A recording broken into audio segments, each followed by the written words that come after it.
제가 질문 하나 드리고 말씀 시작하겠습니다. 사랑하는 성도 여러분, 우리의 예배는 하나님을 위한 것입니까? 아니면 우리를 위한 것입니까?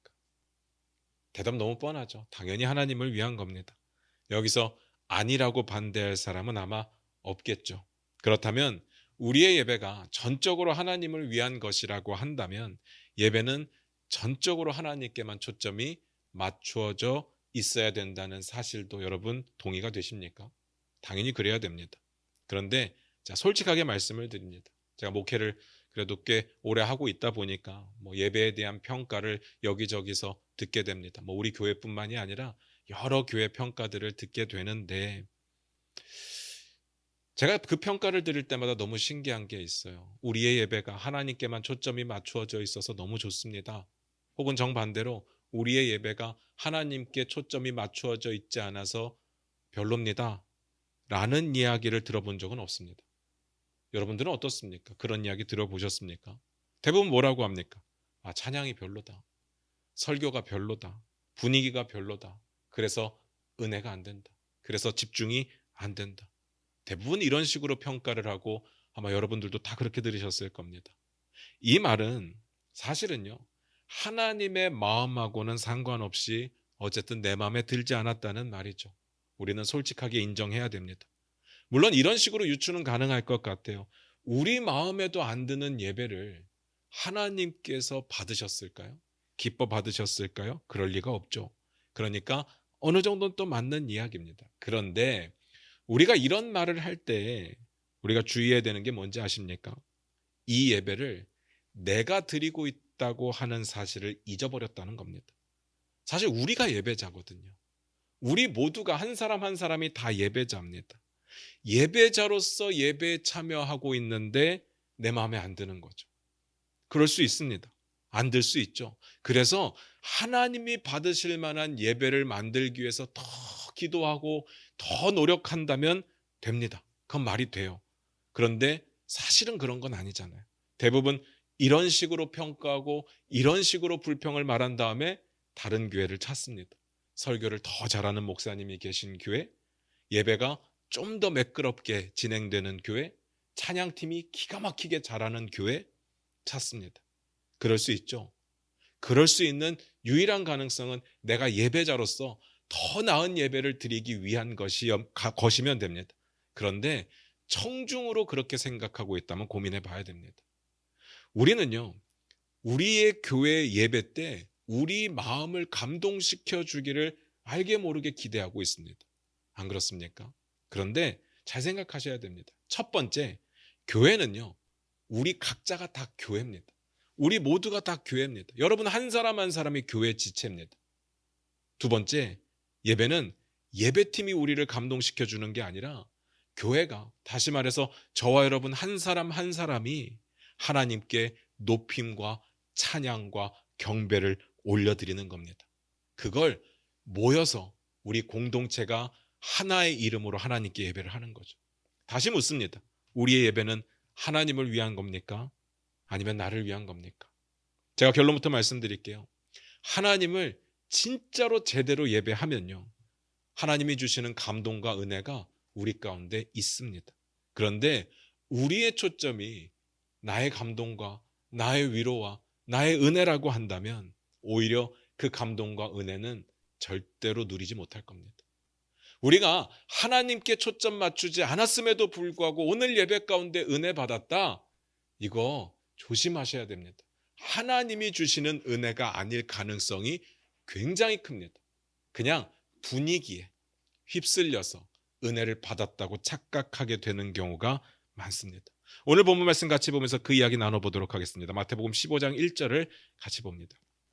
같이 읽겠습니다. 시작. 그때 바리새인과 서기관들이 예루살렘으로부터 예수께 나와 이르되. 오늘 본문 말씀이 이렇게 시작했어요. 그때가 언제입니까? 무조건 중요합니다. 그때가 언제인지 알아봐야죠. 다만 이거 하나는 항상 기억해 주시기를 부탁드려요. 그때가 중요하다고 제가 늘 말씀드리는데 이 그때라는 단어가 오직 시간적으로 일치하는 그때가 아닐 수도 있다는 이야기입니다. 동시에 일어나는 일이 아닐 수도 있습니다.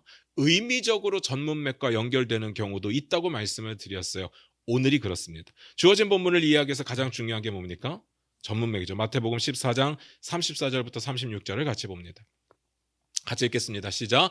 그들이 건너가 게네사렛 땅에 이르니 그곳 사람들이 예수이신 줄을 알고 그 근방에 두루 통제하여 모든 병든 자를 예수께 데리고 와서 다만 예수의 옷자락에라도 손을 대게 하시기를 간구하니 손을 대는 자는 다 나음을 얻으니라. 사실 이 부분 처음 보는 장면입니다. 이 구절들 직전의 내용을 지난주에 봤고요. 그리고 이 구절들을 건너뛰고 오늘 본문을 보고 있거든요. 보시면 왜 건너뛰게 되었는지는 아마 짐작이 되실 거예요. 이 이야기는 너무 자주 반복되었던 일이거든요. 그러면 간단하게 말씀드려서 아까 그때가 궁금하다고 했는데 그때가 언제겠습니까? 예수님께서 병을 고치고 계실 그때겠죠. 시기상으로는 그렇습니다. 그런데 의미적으로 보면 조금만 더 넓게 보는 게 좋겠다는 생각이 들었어요. 지난주에 우리가 어떤 내용을 봤었는지 기억이 나십니까? 간단하게 말씀드리면 예수님께서 물 위를 걸어오셨죠. 그걸 보면서 우리가 어떤 결론에 도달했습니까? 예수님이 하나님이시다. 이겁니다. 최근에 봤던 내용들 전부가 다 예수님이 하나님이시다라는 내용이었습니다. 오병이어로 5천 명을 먹이셨다? 예수님이 하나님이시기 때문에. 무리를 걸어오셨다? 예수님이 하나님이시기 때문에. 옷자락에 손만 대도 나았다? 예수님이 하나님이시기 때문인 겁니다. 이 포인트를 마태는 벗어난 적이 없습니다. 그래서 계속해서 반복되고 있는 이 포인트를 보고 있는데 중요한 건요. 이 포인트 아래에 깔려있는 텐션이 하나 있다고 했습니다. 그게 뭔지 아십니까? 기억나십니까? 이제 핍박과 박해가 현실이 되었다는 것이었습니다. 그것 때문에 예수님이 내가 하나님이야를 말씀으로 혹은 기적으로 보여주고 계신 겁니다. 핍박과 박해를 이길 수 있는 힘은 딱 하나밖에 없습니다. 내가 믿고 있는 예수님이 하나님이시라는 사실을 인정하는 것. 그밖에는 없습니다. 그때입니다. 이 모든 내용들을 다 통틀어서 그때. 자, 다시 봅니다. 마태복음 15장 1절입니다. 같이 읽겠습니다. 시작. 그때 바리새인과 서기관들이 예루살렘으로부터 예수께 나와 이르되. 오늘 본문에서 우리가 놓쳐서는 안 되는 단어가 하나 있어요. 그게 뭐냐면요. 예루살렘으로부터라는 말입니다. 지금까지 예수님의 사역지가 어디였는가 하면 갈릴리였습니다. 그래서 예수님께서 부딪혔던 바리새인이건 서기관들이건 유명한 사람들이건 간에 다 갈릴리에서 부딪힌 거예요. 그런데 이번에는요. 예루살렘으로부터 온 바리새인과 서기관들이 예수님을 갈릴리까지 찾아온 겁니다.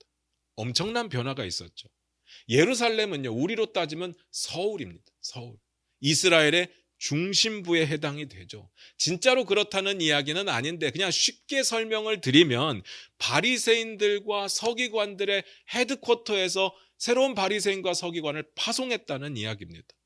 왜 예루살렘의 바리새인과 서기관들이 예수님을 찾아왔는지는 성경에 나와 있지 않아서 잘 모르겠습니다. 다만 그 다음 내용을 보잖아요. 그러면 좋은 의도로 오지 않았다는 것은 금방 알 수 있습니다. 마태복음 5장 2절을 같이 봅니다. 같이 읽겠습니다. 시작. 당신의 제자들이 어찌하여 장로들의 전통을 범하나이까? 떡 먹을 때 손을 씻지 아니하나이다. 예루살렘에서 온 바리새인과 서기관들이 다짜고짜 예수님을 찾아와서 첫 번째로 건넨 이야기가 뭡니까? 당신의 제자들이 어찌하여 장로들의 전통을 범합니까? 였습니다. 뭘 범했는지에 관해서는 나중에 보기로 하고 이 내용만 보면 어느 정도 유추가 되시죠. 예루살렘의 바리새인과 서기관들이 왜 왔겠습니까? 이걸 추궁하기 위해서 온 겁니다. 당신이 장로들의 전통을 어겼습니다. 그러니까 제자들도 장로들의 전통을 어기겠죠. 이걸 책망하러 온 겁니다. 다시 말해서 예수님의 핍박과 박해가 현실이 되었다고 아까도 말씀드렸는데 이걸 보면요. 좀 더 예수님의 핍박과 박해가 가까워지고 있구나를 알 수 있는 대목이죠. 그래서 고민을 해봤습니다. 어떤 경로로 예수님에 대한 소식을 들었을까? 어떤 연유로 예수님의 따지러 이곳까지 왔을까? 곰곰이 생각을 해봤거든요. 이전에 봤던 내용 중에 한 사건이 떠오르게 되었습니다. 마태복음 12장 9절부터 14절입니다. 이건 한번 찾아보겠습니다. 마태복음 12장 9절부터 14절입니다. 같이 읽겠습니다. 마태복음 12장 9절부터 봅니다. 같이 읽습니다. 시작. 거기에서 떠나 그들의 회당에 들어가시니 한쪽 손 마른 사람이 있는지라. 사람들이 예수를 고발하려 하여 물어 이르되 안식일에 병 고치는 것이 옳으니까?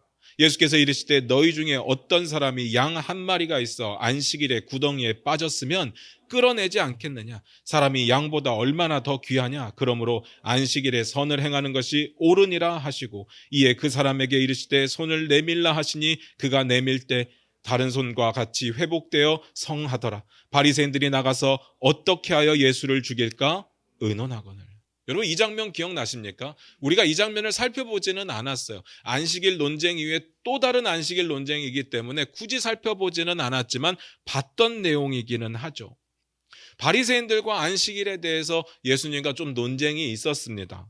그래서 예수님께 왜 당신의 제자들 당신은 안식일을 어깁니까? 이러니까 예수님께서 야 안식일이라도 사람을 살리는 게 중요하지 않냐? 이렇게 말씀을 하시죠. 이게 말이 안 통하니까 바리새인들이 어떻게 하는가 하면 밖으로 나갑니다. 그리고 지들끼리 모여서 의논을 하는 거예요. 어떻게 하면 예수를 죽일 수 있을까? 그 후에 바리새인의 이야기는 이상하게 뜸해집니다. 그리고 안 나와요. 그러다가 오늘 다시 나오는데 그냥 바리새인들이 아니라 예루살렘에서 온 바리새인과 서기관들이 찾아왔습니다. 바리새인과 서기관들 찾아오는 이 상황과 바리새인이 그때 그렇게 생각했던 그 상황에 어떤 일이 있었는지 우린 모릅니다. 성경에서 말하지도 않고 바리새인들의 이야기까지 우리가 관심을 가질 이유가 없죠. 그러나 오늘 사건을 통해서 딱 한 가지 알 수 있는 게 있습니다. 이들이 예루살렘에 도움을 요청했겠구나. 최소한 보고라도 했겠구나. 그러니까 예루살렘에서 바리새인과 서기관들을 파송했겠구나. 그 정도는 유추가 가능하죠. 그런데 거기까지는 그럴 수 있다고 치는데 그들이 예수님께 하는 이야기가 저는 너무 웃겼습니다. 뭐라고 했습니까? 당신의 제자들은 왜 장로들의 전통을 범합니까? 잘 보세요. 당신의 제자들은 왜 하나님의 율법을 어깁니까가 아니에요. 왜 장로들의 전통을 범합니까? 합니다. 장로들의 전통을 지키는 게 그렇게 중요한 일일까요? 이 장로들의 전통이라고 하는 것은 확실하게 말씀드려서 성경은 아닙니다. 하나님의 율법은 아니에요. 그러면 이 장로들의 전통은 뭐냐? 율법이 있습니다. 하나님의 말씀이 있어요. 근데 하나님의 말씀이 지난번에도 말씀드렸는데 모든 상황과 모든 경우에 다 적용할 수 있도록 디테일하게 주어진 건 아니에요. 보통은 원리와 원칙으로 주어집니다. 그런데 그렇게 하면 우리가 헷갈리니까 이 바리새인과 서기관들은요, 우리가 좀 율법을 잘 지킬 수 있도록 아주 구체적으로 아주 디테일하게 정해주기를 원했습니다. 그래서 만드는 거예요. 모든 상황에 모든 경우에 해당되는 율법을 지키는 방식을 정해주려고 노력했습니다. 물론 처음에는 좋은 의도였을 겁니다. 괜히 실수로 또 하나님의 법을 어기게 될까 봐 죄짓지 못하게 하려고 좋은 의도였을 거예요. 그런데 시간이 지나다 보니까 이게 또 하나의 법이 되었습니다. 그러면요, 이게 또 하나의 법이 되면 이 법을 만든 사람들은 권위를 얻게 되죠. 그 권위를 가지고 이 법을 이용하는 사람들이 생겼습니다. 그 법이 그들의 무기가 되죠. 이걸 집대성해서 정리를 해놓은 게 미시나라는 거예요. 여러분 성경 공부를 좀 하신 분들은 한 번쯤은 들어보셨을 거예요. 미시나. 오늘 본문보다는 사실상은 뒤에 나온 이야기이기 때문에 오늘은 살펴보지는 않을 겁니다. 그런데 이런 유대인들의 스승들이 만들어 놓은 전통들, 말씀을 어떻게 해석하고 어떻게 적용하는지 이렇게 구전되어 오던 것들을 정리한 겁니다. 계속해서 구전되어 오던 그 전통을 제자들이 어겼다라는 이야기입니다. 그럼 확실한 건 하나님의 말씀을 어긴 건 아닌 거죠. 그러면 궁금합니다. 그 전통을 지키는 거 나쁘지 않습니다. 우리도 지켜야 될 전통들이 꽤 많이 있습니다. 우리의 문화 가운데도 좋은 문화들이 많이 있습니다. 그런데 그걸 어기는 게 죄냐는 거죠. 전통을 지켜야 돼서 지키는 것까지는 좋은데 전통을 어기는 게 죄냐? 이건 전혀 다른 문제잖아요. 무슨 말인지 아시겠습니까?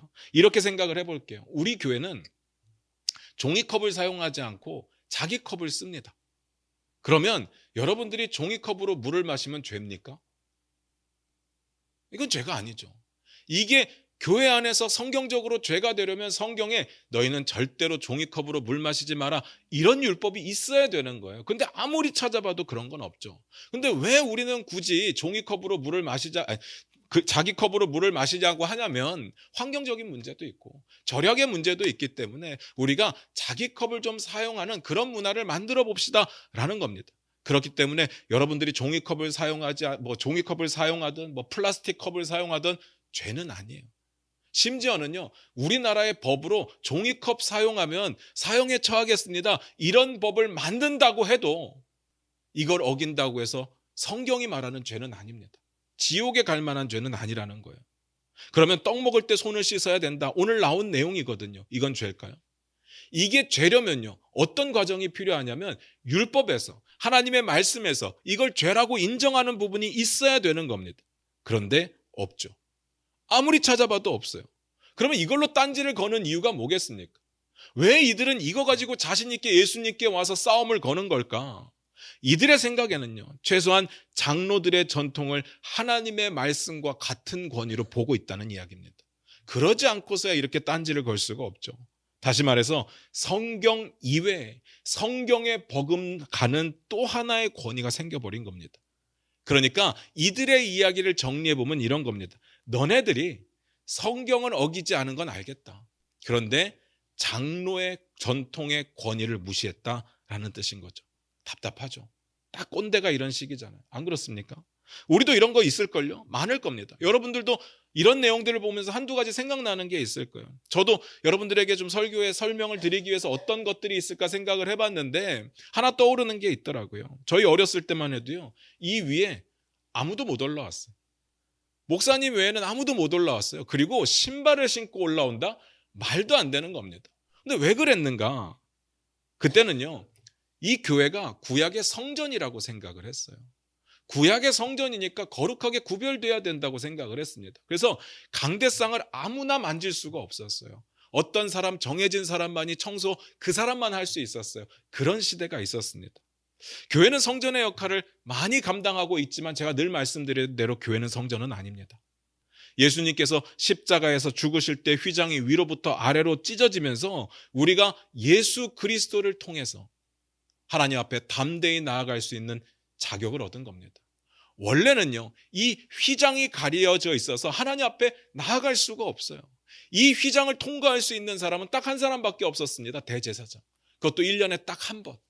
딱 한 번 나아갈 수 있는데, 그래서 하나님과 우리 사이에 그 벽이, 장벽이 막혀져 있었는데 예수님이 십자가에 죽으면서 그걸 찢어버리셨습니다. 더 이상 의미가 없다는 이야기예요. 그런데요, 문제는 뭔가 하면 우리는 자꾸 다시 구약으로 돌아가려고 합니다. 성전으로 돌아가려고 해요. 성전을 자꾸 만들려고 해요. 의미는 알겠어요. 이유는 알겠습니다. 여기를 거룩하게 구별하고 싶어요. 이것만큼은 세상에 물들지 않는 기도하고 예배하고 찬양하는 장소로 만들고 싶어요. 그래야 교회가 더욱더 한 마음이 돼서 한 곳에 모일 수 있겠죠.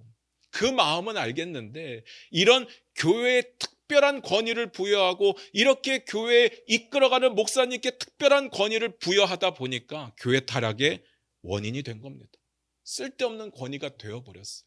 처음 그렇게 했던 그 마음이 틀렸다는 게 아니라 여기에 권위를 부여하다 보니까 타락의 원인이 되었다는 이야기입니다. 뭔 이야기인지 다음을 보시면 아실 겁니다. 마태복음 15장 3절입니다. 같이 읽겠습니다. 시작. 대답하여 이르시되 너희는 어찌하여 너희의 전통으로 하나님의 계명을 범하느냐. 예수님께서 그들의 딴지에 대해서 이렇게 대답하셨습니다. 너희는 어찌하여 너희의 전통으로 하나님의 계명을 범하느냐. 이거부터 정리를 할게요. 예수님께서 바리새인과 서기관들에게 공격을 받았어요. 그런데 잘 보시면 예수님께서 그들의 공격에 자신을 변호하시거나 방어하시거나 논리적으로 설득하시거나 그런 이야기가 보이지 않습니다. 제가 항상 강조해서 말씀드리잖아요. 예수님은 그들과 논쟁을 하러 오신 게 아니에요.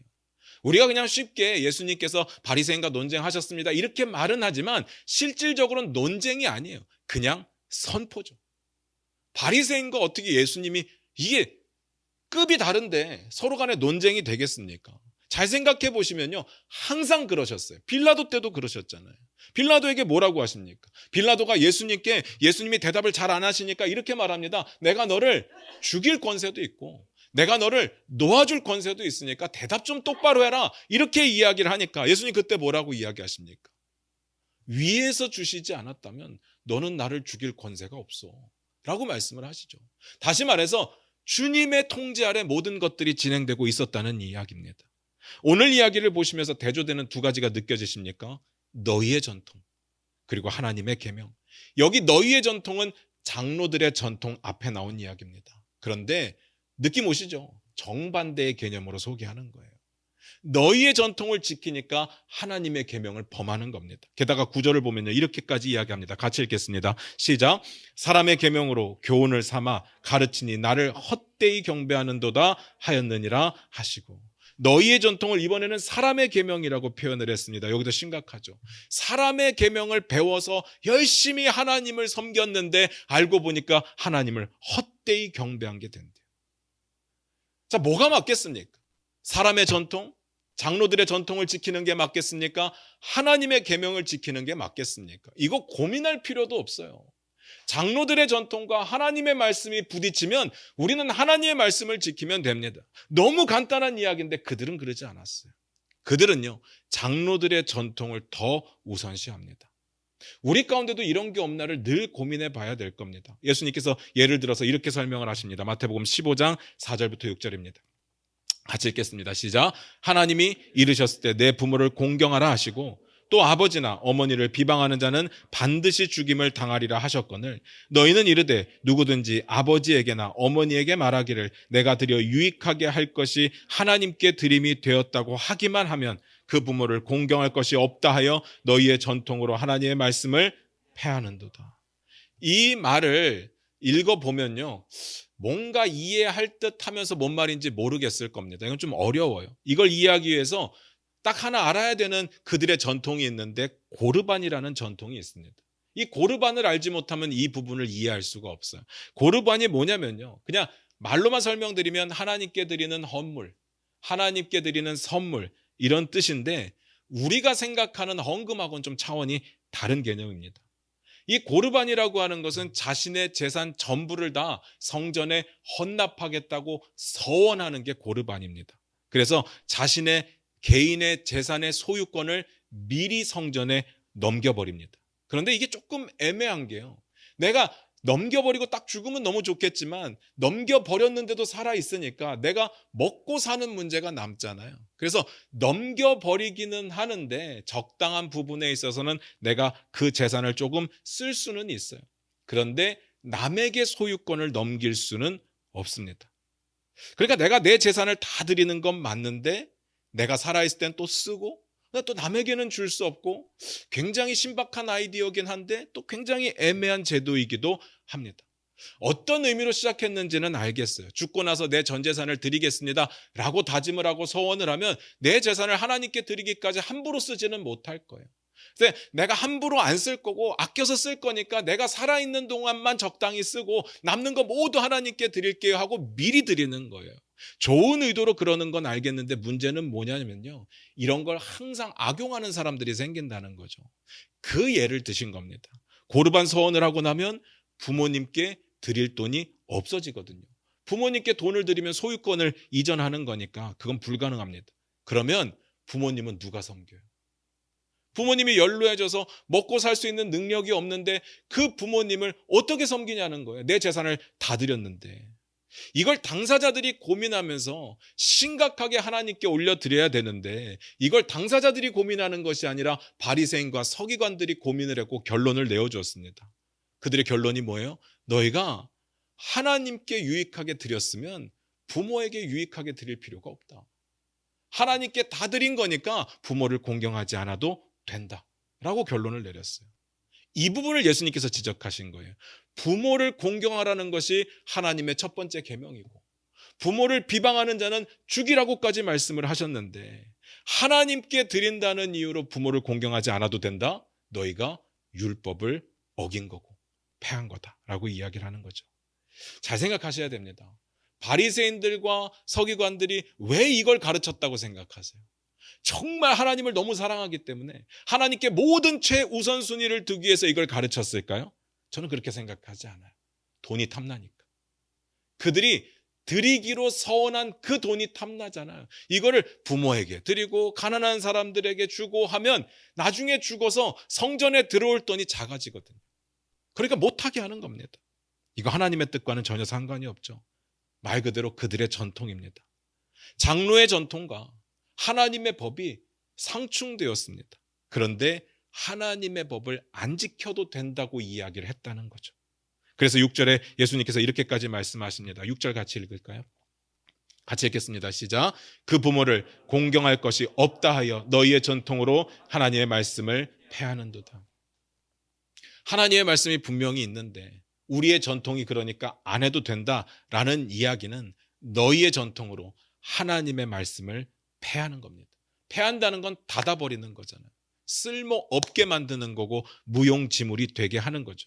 그들은 자신들의 전통을 하나님의 말씀의 권위 위에 두었습니다. 이게 문제인 거죠. 율법의 1.1획도 결코 세상 끝날까지 없어지지 않는다고 했는데 이들은 자신들의 전통을 지키기 위해서 율법을 폐해버렸습니다. 예수님이 그 말씀을 하시는 거예요. 그 다음에 이렇게 말씀하십니다. 15장 7절부터 9절입니다. 같이 읽겠습니다. 시작. 외식하는 자들아 이사야가 너희에 관하여 잘 예언하였도다. 일러스되 이 백성이 입술로는 나를 공경하되 마음은 내게서 멀도다. 사람의 계명으로 교훈을 삼아 가르치니 나를 헛되이 경배하는도다 하였느니라 하시고. 외식하는 자들아 라고 말씀을 하십니다. 여러분 기억나세요? 우리 전에 봤었습니다. 마태복음 6장 하면서 외식하는 자가 어떤 자인지 정말 지겹도록 봤었죠. 외식하는 자가 어떤 자입니까? 기억나십니까? 한마디로 연극 배우라고 했었습니다.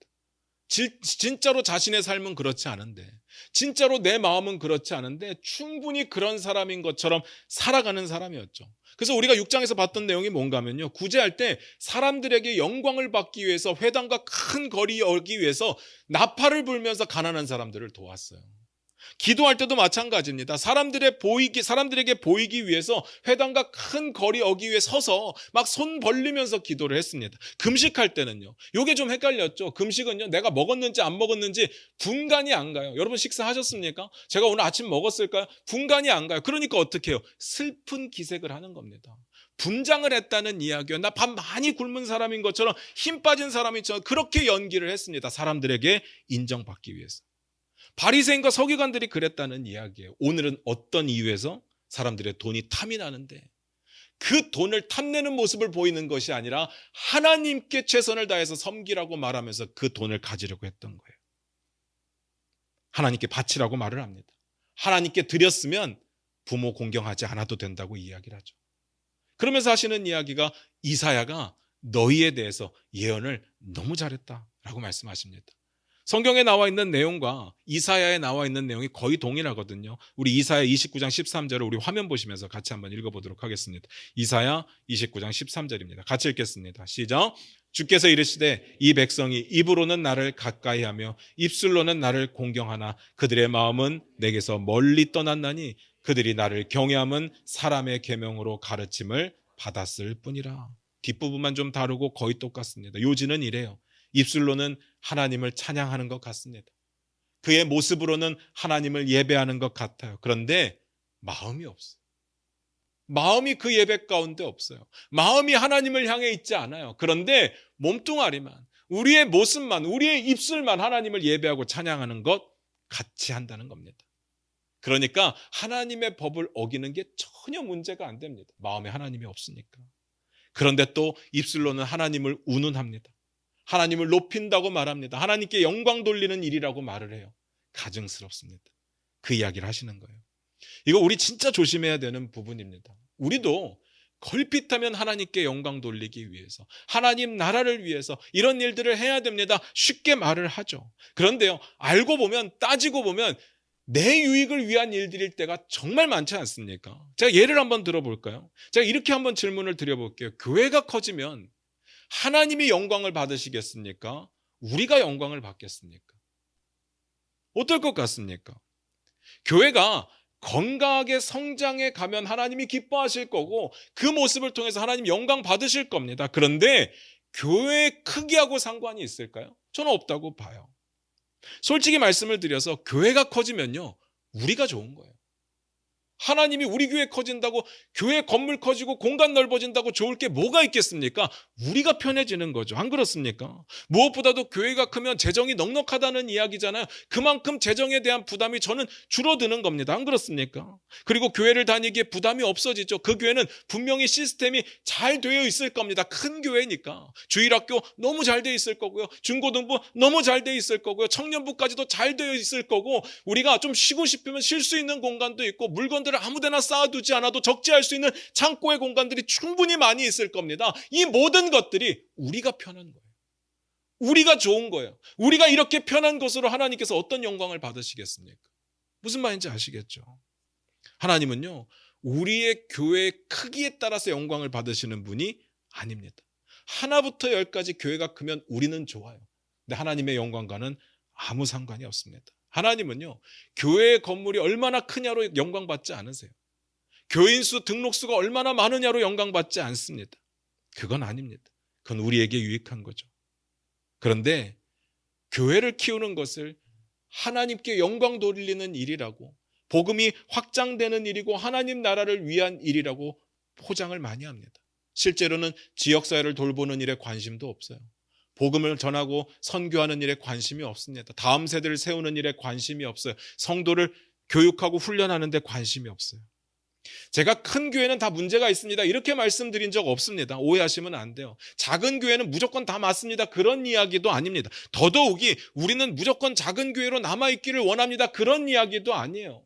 하나님이 원하시는 대로 우리는 순종하며 나아갈 뿐인 겁니다. 제가 말씀드리고 싶은 건 솔직하게 우리의 욕심을 채우면서 그게 하나님 나라를 위한 거라고 말할 때가 없었느냐라는 겁니다. 한번 고민해보자는 이야기예요. 교회건 내 개인이건 정말 하나님을 위해서 하는 일이었느냐, 그걸 고민해보자는 겁니다. 교회만 그래요? 우리의 예배는 어떻습니까? 정말 우리의 예배가 하나님을 높이기 위한 게 맞습니까? 늘 말씀드리지만 예배는요, 하나님을 위한 겁니다. 하나님께만 초점 맞추어져 있어야 됩니다. 그러면 우리 예배가 그렇습니까? 이 말은요, 조금만 바꿔서 말씀드리면 우리는 은혜 받기 위해서 예배 드릴 수 없다는 이야기예요. 감동받기 위해서 예배 드릴 수 없다는 이야기입니다. 우리가 한 주를 살아가면서 너무 힘들었어요. 죄를 지으면서 마음의 상처도 받고 또 죄책감도 들고 하나님의 은혜 없이는 살 수가 없어요. 다 인정합니다. 모든 사람들이 다 똑같아요. 그런데 그걸 위해서 예배 드리는 게 아니에요. 예배는요, 오로지 하나님을 높여드리는 겁니다. 무슨 말인지 아시겠습니까? 우리가 예배를 통해 섬김받을 수가 없다는 이야기입니다. 이 예배라는 말을요, 영어로 무슨 뜻인지 아십니까? 영어로 어떻게 표현하는지 아세요? worship 서비스라고 합니다. 이 서비스라는 말은 섬기는 거거든요. 근데 우리는요, 이 월십 서비스를 통해서 우리가 서비스를 받고 있다고 생각을 해요. 아니에요. 하나님을 섬기는 거예요. 하나님 나라를 섬기는 겁니다. 근데 너무 쉽게 생각합니다. 예배 가운데 감동을 받고 은혜를 받았으면 하나님도 이 예배를 기뻐 받으셨겠구나, 이렇게 생각을 해버립니다. 죄송한 이야기인데요, 우리의 마음하고 하나님의 마음이 언제부터 이렇게 잘 통했죠? 내가 은혜를 받으면 하나님이 기뻐 받으신다고요? 잘 생각해 보셔야 돼요. 말씀 마무리 짓겠습니다. 그렇다면 하나님을 위한 예배는 어떻게 드리는 거냐? 하나님만 높이는 예배는 어떻게 드리는 거냐? 정말 많은 내용들이 있겠지만 제가 오늘은 두 가지만 간단하게 말씀을 드릴게요. 첫 번째는 드림입니다. 잘 생각하셔야 됩니다. 드림이 없는 예배는 없어요. 제가 꼭 헌금을 말씀드리는 건 아니에요. 헌금이 아니라고 말씀드리는 것도 아닙니다. 저는 헌금은요, 너무 당연한 것이기 때문에 굳이 설명을 안 해도 된다고 생각하는 사람 중에 하나입니다. 여러분들이 성경을 근거로 해서 하든 안 하든 여러분들이 선택하시면 되고 여러분들이 결정하시면 됩니다. 그 모든 판단에 대한 하나님의 평가는 여러분들이 받으시면 돼요. 이건 제가 강요해서 될 문제는 아닌 것 같아요. 교회는 결국 헌금으로 운영되지만 그건 그 다음에 공동체의 일인 거죠. 제가 왜 이렇게 말씀을 드리는가 하면요, 헌금은 드림이라고 하는 부분에 있어서 아주 작은 부분에 불과해요. 아주 작은 것에 불과해요. 그런데 우리는 돈이 너무 중요하기 때문에 이게 돈 얘기로 들리니까 하나님께 드림에 대해서 설명을 해야 되는데 돈 얘기로 들리니까 이 논지를 흐려버리는 거예요. 그러니까 돈 얘기는 빼고 이야기를 드리겠다고요. 제가 말씀드리고 싶은 드림은 나를 드리는 겁니다. 나를 드리는 거예요. 나의 주권을 하나님 앞에 다 내어드리는 겁니다. 원래 내 삶의 내 인생의 주인은 나였지만 그 주인됨을 내려놓고 하나님을 내 삶의 왕으로 선포하고 주인으로 선포해서 왕이기 때문에 주인이기 때문에 높여드리는 거예요. 그게 예배인 거예요. 그게 안 되고 여전히 내 삶의 주인이 나라면 아무리 열심히 예배를 드려도 결국은 내게 남는 것은 내게 유익했느냐, 은혜를 받았느냐, 내가 위로를 받았느냐, 내가 감동을 받았느냐. 왜냐하면 내가 주인이니까. 하나님을 주인으로 인정하지 못하기 때문에 그런 겁니다. 두 번째는요, 거룩입니다. 사도 바울은 이렇게 이야기를 합니다. 로마서 12장 1절인데 우리 화면 보시면서 같이 읽을게요. 같이 읽겠습니다. 시작. 그러므로 형제들아 내가 하나님의 모든 자비하심으로 너희를 권하노니 너희 몸을 하나님이 기뻐하시는 거룩한 산 제물로 드리라. 이는 너희가 드릴 영적 예배니라. 우리 몸을요 거룩한 산 제물로 드리라고 말을 합니다. 그게 영적 예배래요. 주님 앞에 예배 드리는 자의 거룩함은 당연한 겁니다. 거룩함이 뭡니까? 거룩이 뭐예요? 무엇으로부터 구별되었다. 그래서 구약시대에 보면요 하나님 앞에 제물을 드리기 위해서 동물들을 따로 키웠어요. 왜냐하면 흠없고 어린 양을 드려야 되는데 이 동물들이 야 다치지 마라 하면 안 다치고 딱 있는 게 아니니까 걔들만 따로 키웠어요. 그래야 흠없이 키우죠. 거룩은 그런 뜻입니다. 세상으로부터 구별되고 죄로부터 구별되어 성결함을 유지한 채 하나님께 예배드리는 자가 되어야 합니다. 예배의 성공의 여부는요 찬양팀이 오늘 실수를 했느냐 안 했느냐, 설교자가 삑사리 냈느냐 안 했느냐, 논리가 있느냐 없느냐 아니에요. 순서가 매끄러웠느냐 뭔가 엉켰느냐 이런 게 아닙니다. 그것도 중요하긴 한데 더 중요한 건요 예배드리는 자가 이 순간에 거룩하냐. 저와 여러분이 예배를 드리고 있는데 저와 여러분 각자가 거룩한 모습으로 살아왔느냐라는 겁니다. 예배드리는 자가 죄의 문제를 고민하고 하나님 앞에 철저히 해결하고 나왔는가라는 거죠. 예수님께서는요 형제와의 관계가 무너져 있으면 예물을 내려놓고 가서 형제와 화해하고 오라고 이야기를 합니다. 이게 단순히 가족 간의 평화의 문제가 아니에요. 하나님 앞에 예배드리는 자의 자세에 대한 이야기입니다. 죄의 문제를 가지고 미움의 문제를 가지고 용서하지 못하는 문제를 가지고 주님 앞에 나올 수 없다는 이야기예요. 진정한 예배를 드릴 수 없다는 이야기입니다. 우리는요 우리 몸을 거룩하게 구별하여 성결한 모습으로 예배 드려야 됩니다. 그러기 위해서 가장 중요한 게 뭐예요? 회개입니다. 매일의 삶의 회개는 해야 됩니다. 그런데 뭐 빠뜨릴 때도 있고 실수할 때도 있고 모를 때도 있고 뭐 별의별 일들이 다 있죠.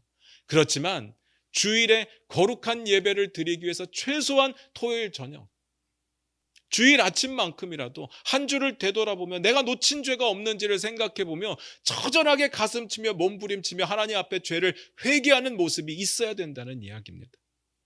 그런 것 하나도 없이 그냥 시간이 되었으니까 예배드리러 나온다? 저는 좋아요. 여러분의 얼굴 보니까 너무 좋습니다. 저는 너무 행복해요. 많이 나올수록 좋아요. 저는 인간적인 마음은 그런데요. 하나님은 어떠실까 고민해봤어요. 우리가 그냥 죄로 살다가 하나님의 주권도 넘겨드리지 않고 그냥 살다가 시간 돼서 나왔어요. 근데 하나님께서 너무 감사하다. 니네 이렇게라도 예배 드려주니까 너무 고맙다 이러실까요?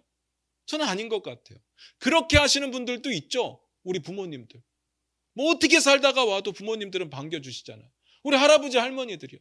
손주들이 어떻게 살아도 다 좋아하시잖아요. 근데 하나님은요 어떻게 살아도 어떤 모습으로 예배드려도 다 좋아하시느냐? 아니에요. 하나님은 거룩한 자의 예배를 받겠다고 말합니다. 성결한 예배를 받으시기를 원하세요. 예배드리는 자가 거룩하게 구별된 삶으로 하나님께 예배드릴 때 받으실 겁니다. 하나님은 그러신 분이거든요. 제가 두 가지 말씀드렸어요. 이 두 가지가 전부라는 이야기가 아니에요. 이건 정말 가장 기본입니다. 가장 기본으로 우리가 예배드리는 자의 모습을 어떻게 취해야 되느냐 그겁니다. 우리의 주권을 내려놓고 하나님의 주권을 온전히 인정하는 예배, 그리고 우리의 죄의 문제를 다 내려놓고 하나님 앞에 회개를 철저히 하고 하나님의 그 놀라운 사랑과 은혜로 예수 그리스도의 보혈의 공로로 깨끗함을 얻은 상태로 하나님 앞에 나오는 자들, 하나님은 그 예배를 받으실 줄로 저는 믿습니다. 사랑하는 성도 여러분, 오늘 예배요 뭐 다른 예배 상관없고 이전 예배 상관없고 오늘 예배 하나님을 위한 예배였습니까? 여러분 그렇게 준비하고 오셨습니까? 아니면 내 유익을 위한 예배였습니까? 고민해 보시기 바랍니다. 우리의 예배가 지금 이 순간부터만큼이라도 하나님의 주권을 철저히 인정하고 죄의 문제를 다 내려놓고 주님 앞에 나와서 드리는 예배가 되기를 원합니다. 기도하겠습니다.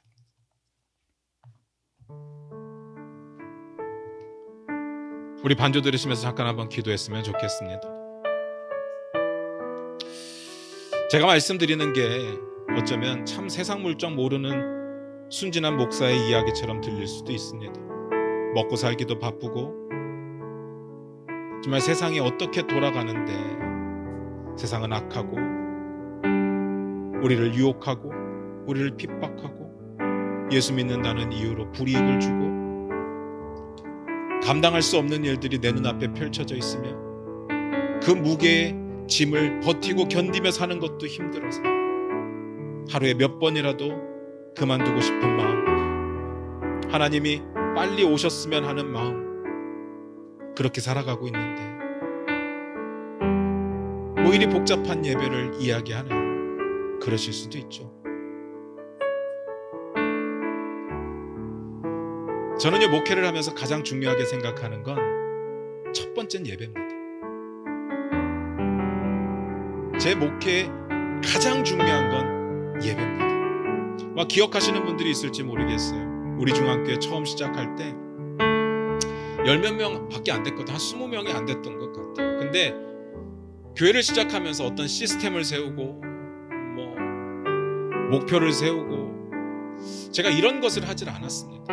뭐 어차피 몇 명 없는데 무슨 시스템을 세우겠습니까? 근데 하나님 주신 마음이 있었어요. 그게 뭐냐면 예배하는 자가 되라는 거예요. 제가 우리 중앙교회는 예배를 가장 우선시하는 그런 교회로 만들기 위해서 애를 썼습니다. 다른 것도 중요한 거 많지만 그 어떤 것과도 타협할 수 없는 건 예배였습니다. 그러다 보니까 참 감사하게 아까 한 20명도 안 된다고 했었는데 찬양팀이 10명이 오더라고요. 제가 그런 모습들을 보면서 나 진짜 하나님께서 예배 받기를 기뻐하시는구나. 정말 전심으로 하나님을 예배하는 자를 하나님이 그냥 놓치지 않으시는구나 라는 것을 깨닫게 되었습니다. 우리 얼마 전에도 찬양 간사님과 그런 카톡의 대화를 나눴습니다. 교회가 많이 바뀌고 또 우리 청년들은 청년부로 올라가게 되고 찬양팀에 비는 자리들이 생기는데 또 한 사람씩 한 사람씩 채워지는 것을 경험하죠. 신기한 경험입니다. 왜 그럴까를 생각해 봤거든요. 하나님은 예배 받기를 기뻐하시는 분이십니다. 하나님은 예배 받기를 너무나도 좋아하시는 분이시거든요. 근데 아무 예배는 안 돼요. 우리가 하나님을 온전히 주인으로 인정하고 거룩한 모습으로 하나님 앞에 나와서 진실한 마음으로 하나님께 드리는 예배를 받기를 원하십니다. 저는 우리의 예배가 그러기를 원합니다. 어떤 시스템을 잘 갖춘 그런 교회, 음악 연주자들이 막 프로페셔널해서 막 누가 들어도 최고의 연주였다고 말하는 그런 예배 너무 좋죠. 근데 그러지 않아도 상관없잖아요. 한 사람 한 사람이 하나님을 진짜로 경외하고 하나님을 진짜로 사랑해서 내가 입술을 열어 하나님을 찬양하지 않고는 견딜 수 없는 그런 예배를 드리고 싶습니다. 우리의 마음 한 사람 한 사람의 마음들이 모여서 하나님을 온전히 찬양하고 예배드리는 그런 예배를 드리고 싶어요. 하나님이 그런 예배를 받으시지 않겠습니까? 제가 말씀드리지 못한 게 있는데요. 우리가 진짜로 제대로 하나님을 예배하면 우리가 그토록 기대했던 하나님의 위로와 은혜가, 감동이 우리가 생각한 것보다 더 크게 우리 가운데 밀려올 거라고 저는 믿습니다. 우리가 굳이 하나님 우리 좀 위로해 주세요, 저 위로받으러 교회에 왔어요, 이러지 않아도 하나님을 온전히 높여드릴 때 그 위로가 우리 가운데 가득 차서 내가 경험할 수 없었던 정말 영혼이 맑아지고 영혼이 기뻐하는 쉼의 기쁨을 누리게 될 거라고 저는 믿습니다. 우리 이 시간 결단했으면 좋겠습니다. 지금 이 순간부터라도 우리의 예배는 철저하게 하나님의 주권을 인정하는 예배가 되기를 원합니다. 우리의 예배는 정말 회개하는 자들이, 예배하는 자들이 거룩하게 구별되어 나오는 예배가 되기를 원합니다. 내가 그런 예배자가 되겠습니다. 우리 그렇게 기도하며 결단하며 나아갑니다. 기도하겠습니다.